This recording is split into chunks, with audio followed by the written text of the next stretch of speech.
Bonjour à tous et bienvenue sur votre escale de la pleine lune du 8 novembre 2022, triptyque astro, tarot, tracé intuitif. Cette pleine lune est une éclipse totale de lune, ce qui amplifie les effets et la durée de celle-ci. Le carrefour étant important, il peut y avoir des répercussions sur plusieurs semaines, voire plusieurs mois, afin d'être pleinement intégré. Alors, de quoi s'agit-il ? D'une part, d'un soleil en Scorpion, une conscience accrue, sans faux semblant, en tout cas un regard qui demande à être le plus pertinent et honnête possible. Pourtant, à la nouvelle lune, le soleil était partiellement éclipsé, on a pu avoir du mal à voir les choses telles qu'elles le sont réellement. Et si on ressent encore un inconfort, on va en tout cas chercher la lumière dans les profondeurs de soi, comme le demande le Scorpion. Et le soleil n'est pas seul, il est accompagné de Vénus, planète de l'amour et des valeurs, et de Mercure, le messager des dieux. On peut donc avoir ici une compréhension importante dans ce qu'il y a à assumer dans notre vie, et ça peut être particulièrement intense ou prenant, que ce soit affectif, créatif ou financier. La compréhension peut éventuellement provenir d'une conversation éclairante ou d'une information décisive sur ce qu'on a à remettre en question et ça peut toucher la façon dont on gère notre vie ou notre statut. Car en maison 10, comme vous le voyez sur la carte, c'est du sérieux, en tout cas à nos yeux, quelle qu'en soit la thématique.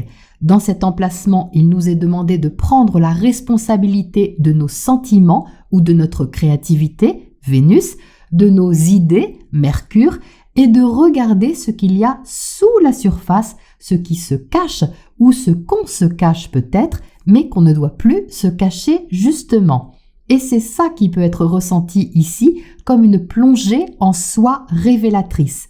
Le Scorpion est synonyme de pouvoir et de volonté, coriace et passionné, donc il est important d'en comprendre la symbolique. Il y a dans le Scorpion la nécessité de mourir à quelque chose parce que c'est le cycle naturel de la vie. Tout comme l'arbre se dépouille de ses feuilles en automne, on a nous aussi à laisser aller ce qui ne vit plus en nous d'une certaine manière afin de se régénérer. On a à accompagner ce mouvement naturel sans regretter ce qui a été et en allant chercher en soi cette force qui permet de se préparer à renaître de façon purifiée. Quand cette énergie est mal maîtrisée, on peut avoir envie de montrer, maison 10, de quoi on est capable, quitte à tomber dans des énergies combatives, contrôlantes et réactives pour ne pas se sentir détrôné ou dépouillé en quelque sorte d'une forme de position. Mais le trio de planètes est conjoint au nœud sud, ce qu'on doit justement lâcher. Et qu'est-ce qu'on doit lâcher ? Eh bien, pas forcément un statut, une visibilité ou une extériorisation, mais les angoisses qui sont rattachées à ça. Il y a ici une invitation à ne pas s'accrocher à une image extérieure ou une identification à notre statut social, mais à nettoyer en nous toute forme de toxicité qui nous fige dans la peur d'assumer un changement de fond. Il s'agit donc de reprendre le pouvoir, oui, mais pas sur quelqu'un, sur nous-mêmes, sur ce qui demande à se transformer et pas à moitié. Pluton maîtrise ce trio en Scorpion et il se trouve en maison 1.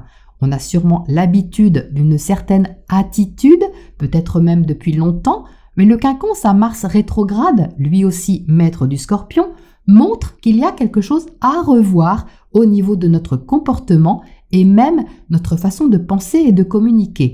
On a l'appui de Neptune et Jupiter en Poisson qui nous aident à ouvrir nos qualités réceptives, humanistes et à prendre conscience de l'ampleur de notre vie intérieure qu'on a peut-être oubliée. La pleine lune est en trigone justement à Neptune qui favorise l'apaisement, le lâcher-prise sur ce qu'on ne peut pas contrôler. Donc, tout ce qui voudrait passer en force risque de compliquer les choses et de créer des raideurs, alors qu'il y a une invitation à se laisser inspirer par quelque chose de plus apaisant et guérissant. Si on ne peut maîtriser certains événements extérieurs, on pourrait ici ressentir plus fortement le choix de notre attitude face à ces événements. Est-ce qu'on agit ou réagit par peur ou est-ce qu'on choisit l'amour? Vous voyez que le carré à Saturne crée une tension.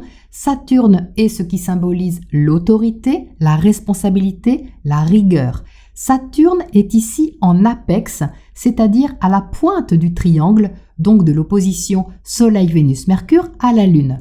En maison 1, on peut donc ressentir une pression pour prendre une responsabilité personnelle et se positionner. La pression, on se la met peut-être tout seul, on est souvent même très doué pour ça. Donc ici, ce n'est pas quelque chose qu'on peut fuir ou faire semblant de ne pas voir. C'est un carrefour important qui nous demande de grandir, Saturne, en faisant un bilan réaliste de notre façon d'être, peut-être de travailler ou de gérer quelque chose dans notre vie. Et avec ce trio Soleil-Mercure-Vénus, les possibilités sont larges et peuvent toucher aussi bien nos relations, nos créations que nos idées. Face à Uranus, ces 3 planètes forment un puissant levier de libération et d'éveil. Au cas où nous souhaiterions ignorer ce carrefour cosmique et même karmique pour des raisons qui nous appartiennent ou simplement parce qu'on n'a aucune idée de ce qu'il y a à changer en nous, l'énergie pourrait alors se déguiser extérieurement pour nous obliger à être notre propre tuteur en nous montrant ce que nous avons clairement à assumer. On passe donc ici par une épreuve de réalisme dans le changement concerné. Mais parlons de cette éclipse de lune qui se trouve donc de l'autre côté, en maison 4. Vous voyez qu'elle est à côté d'Uranus.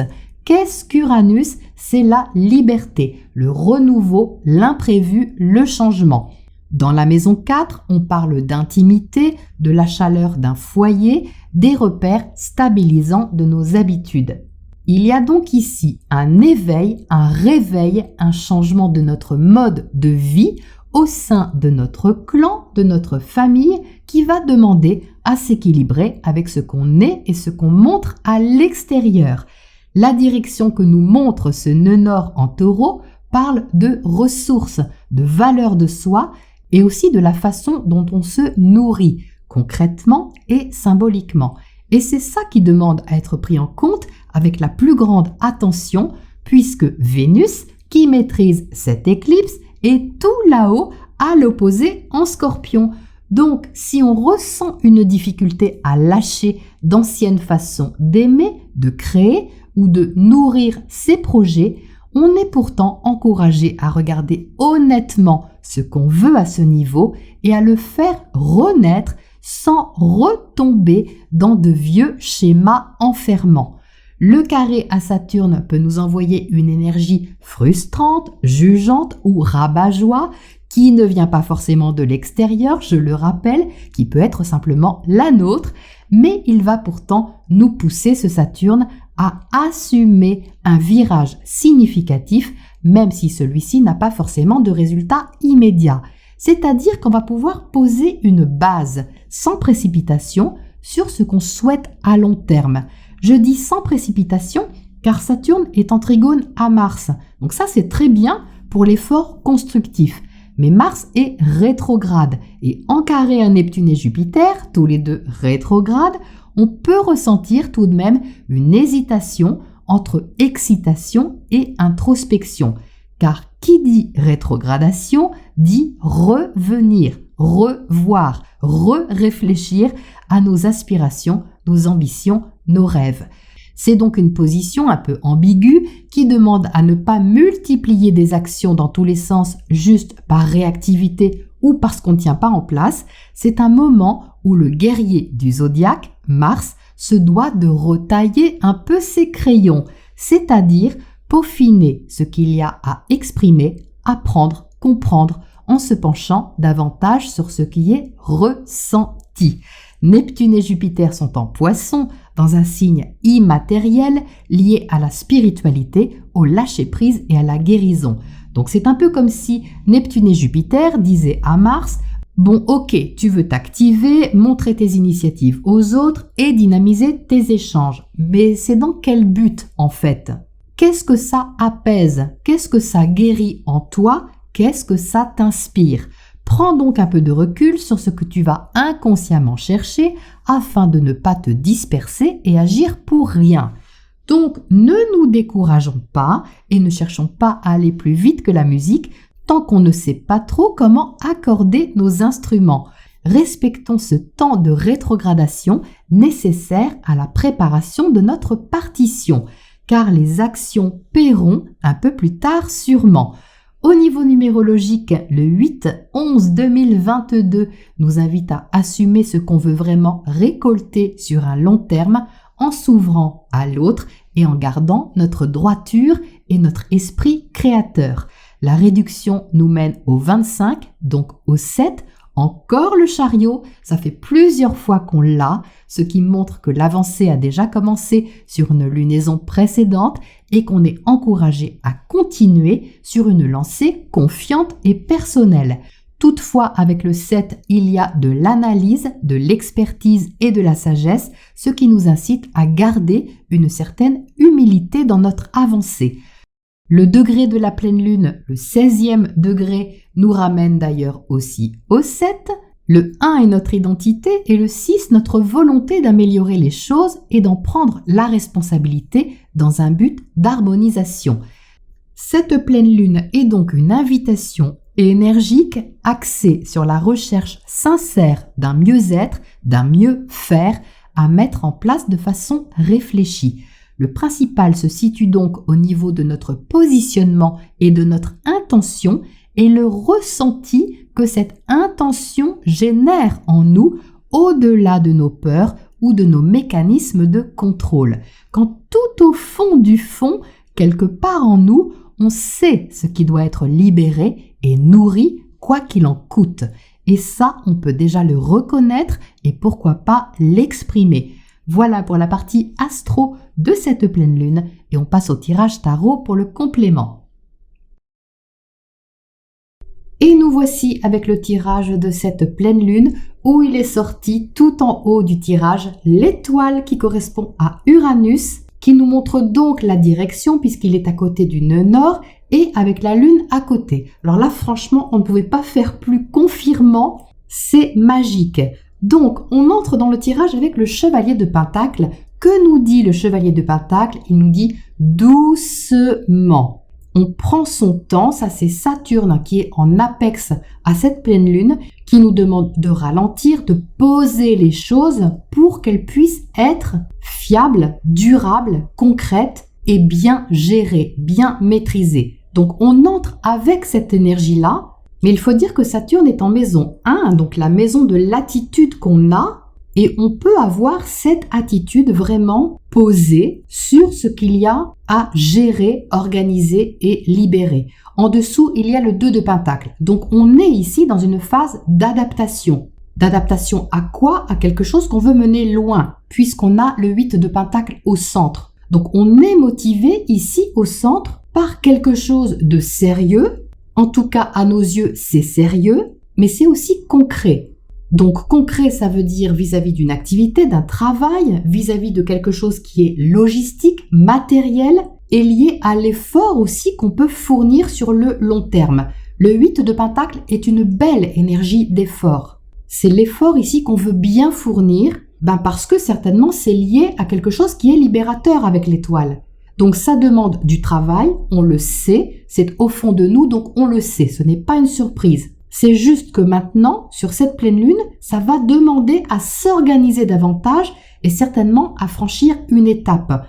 Et il y a étape parce qu'il y a le magicien. Le magicien ici dans le bas du tirage, c'est quelque chose qu'on a à créer, à initier et certainement qu'on a envie de faire. C'est la faculté de faire quelque chose de nouveau avec tout ce qu'on a sous la main, qui sont nos outils, mais pas seulement nos outils concrets, qui sont aussi tout notre potentiel, nos idées, notre créativité, nos sentiments et nos moyens.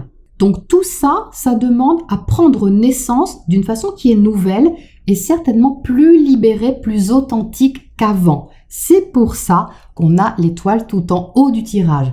L'étoile est reliée au Verseau et donc à Uranus qui se trouve à côté du nœud nord, notre boussole. La boussole nous montre le nord, comme vous le voyez ici. C'est quelque chose qui demande à se révéler peut-être à être montré, exprimé, puisque c'est en haut du tirage, mais qui touche notre individualité, notre empreinte personnelle et notre vérité.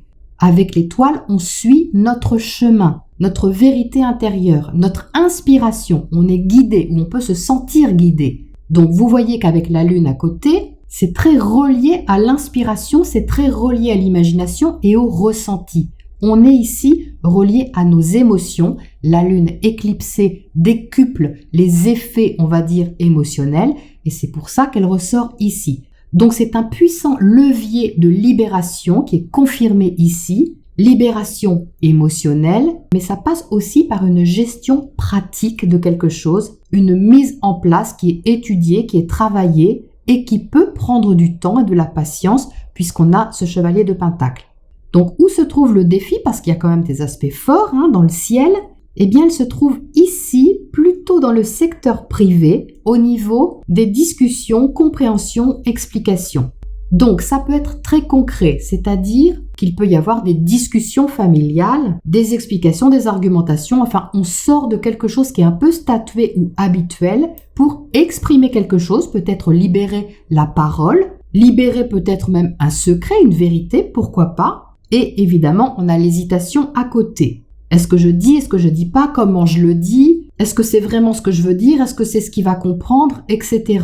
Mais au sens symbolique, c'est d'abord avec nous-mêmes que cet inconfort nous secoue un petit peu, peut-être parce qu'on a justement à reconnaître quelque chose en nous qu'on a besoin d'initier pour nourrir quelque chose qui nous tient à cœur, mais qu'on essaie de négocier avec soi-même, pour trouver un moyen d'assumer cette nouveauté, cette libération ou cette inspiration.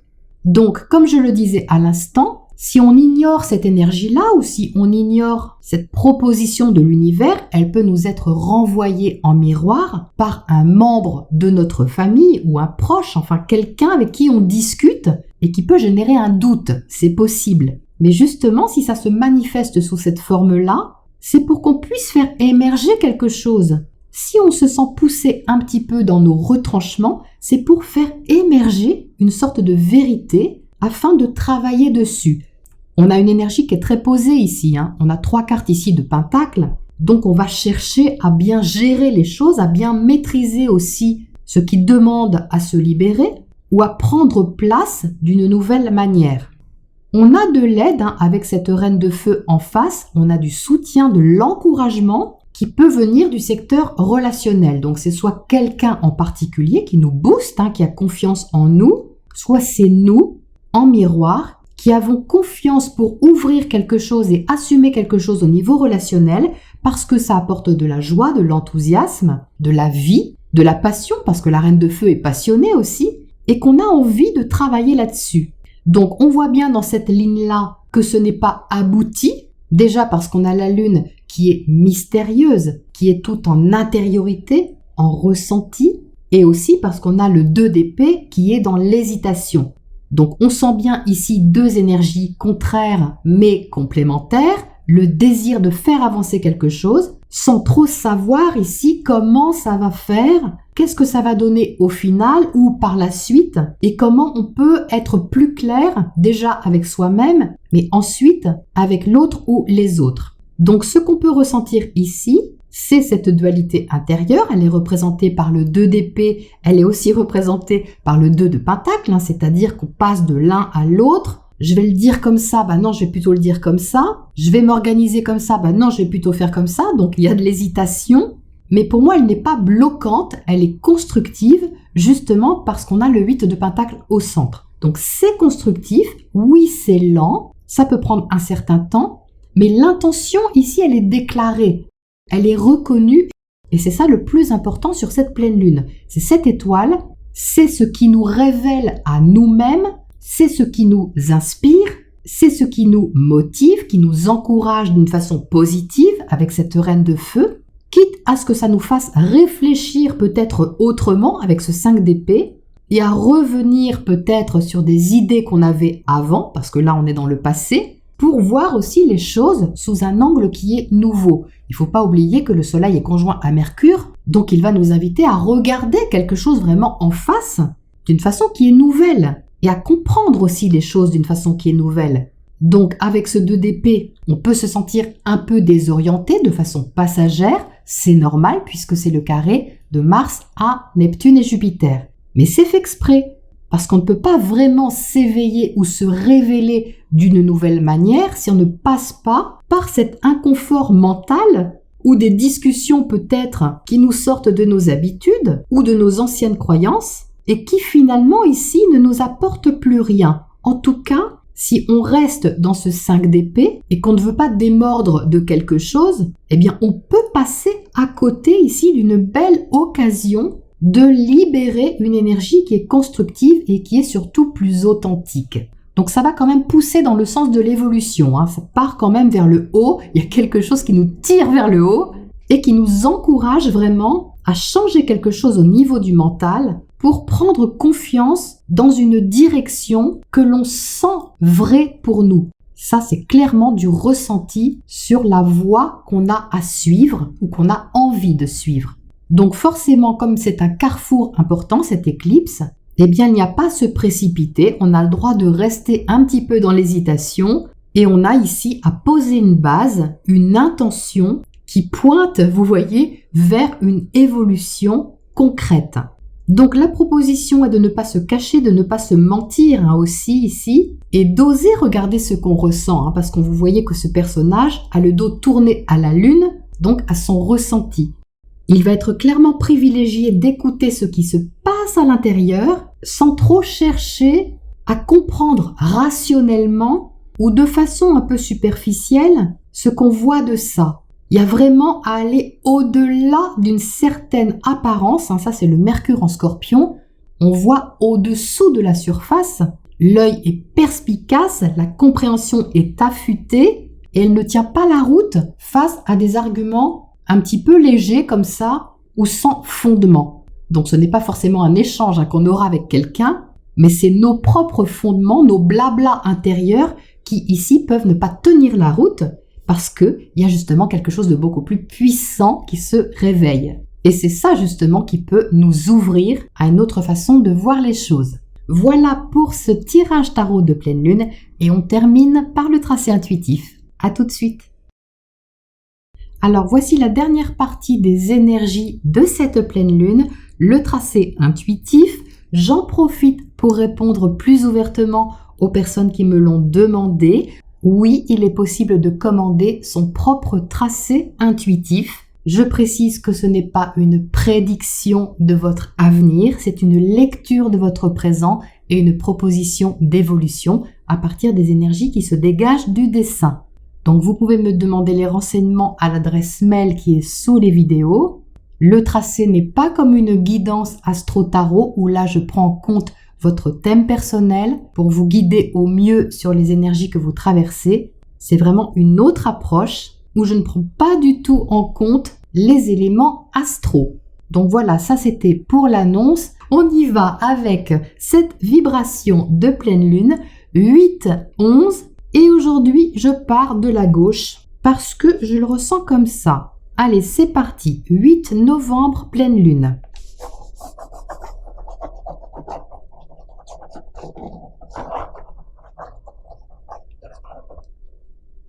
Alors, on va commencer par là.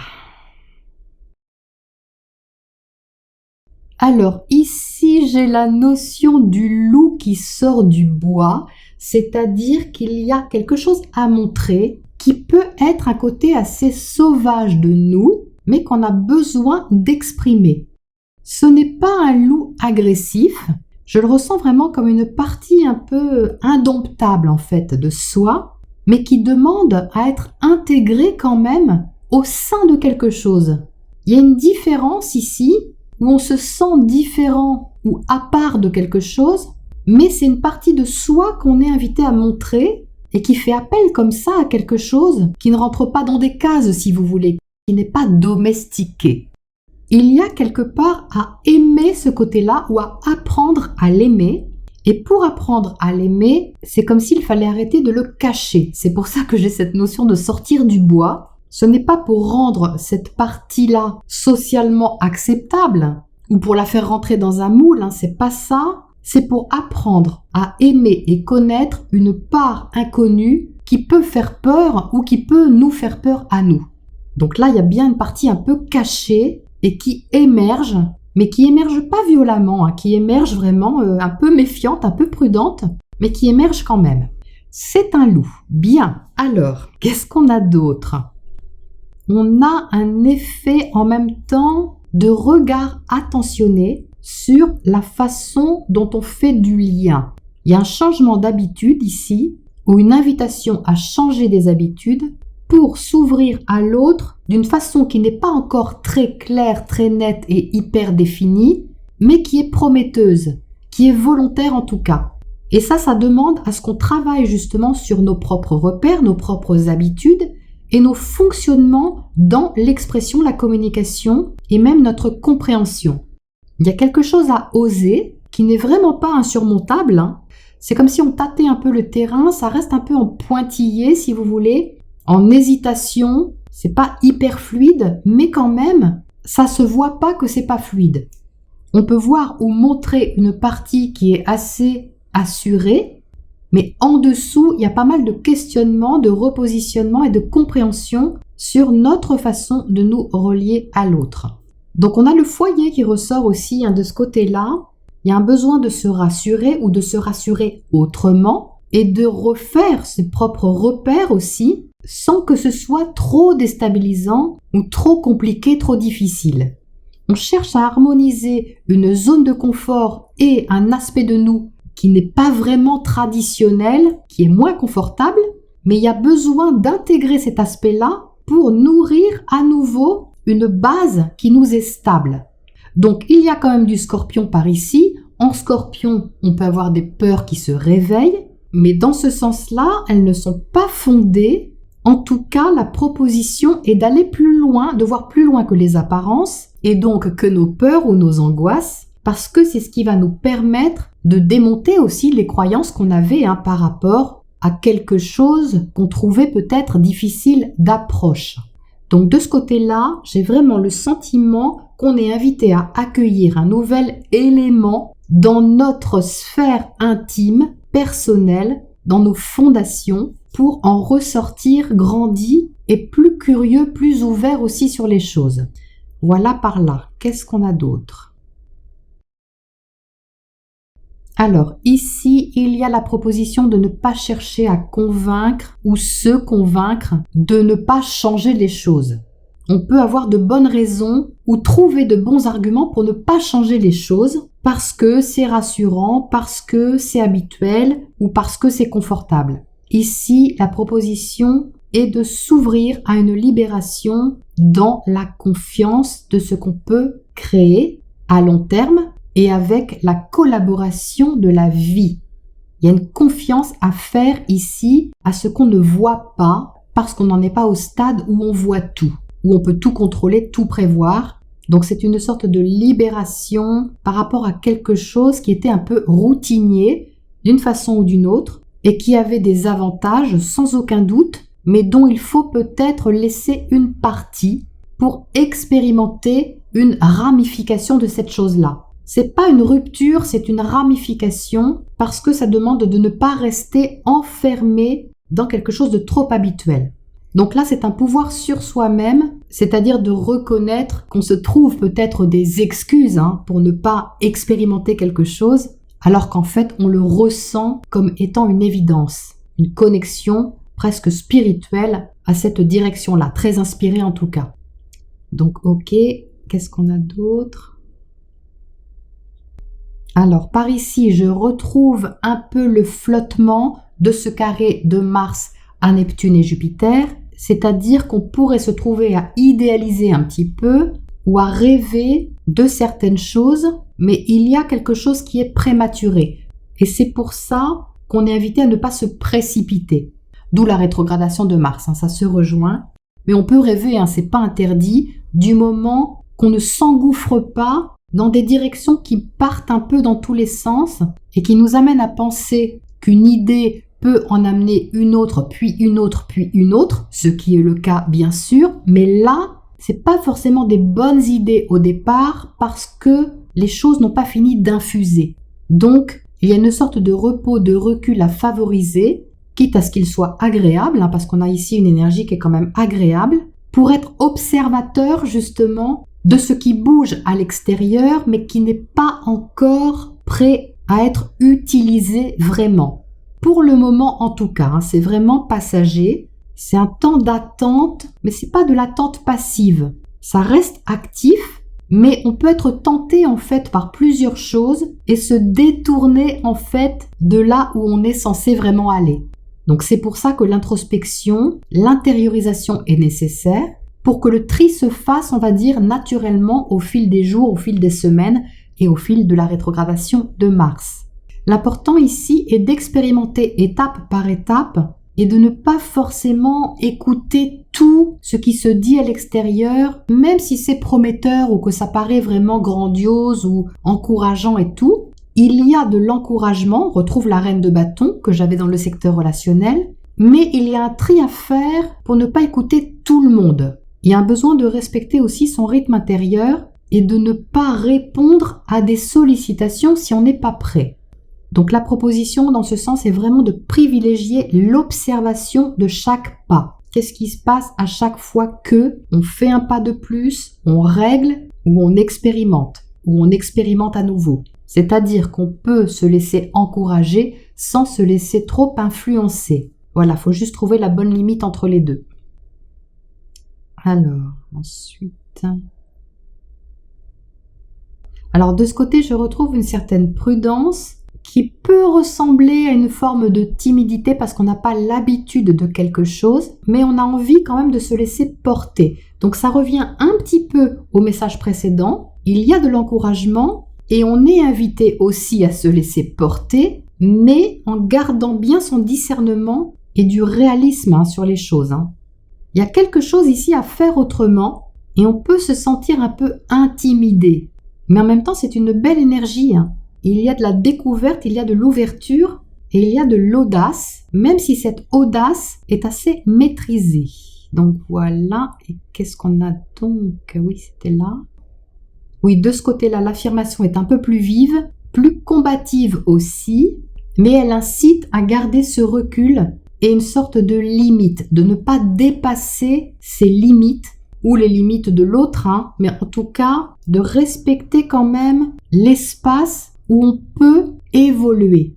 Il y a en même temps une envie de l'agrandir, cet espace, mais d'en redélimiter la surface ou la grandeur. Voilà donc pour cette pleine lune et je vous retrouve bientôt pour la prochaine escale.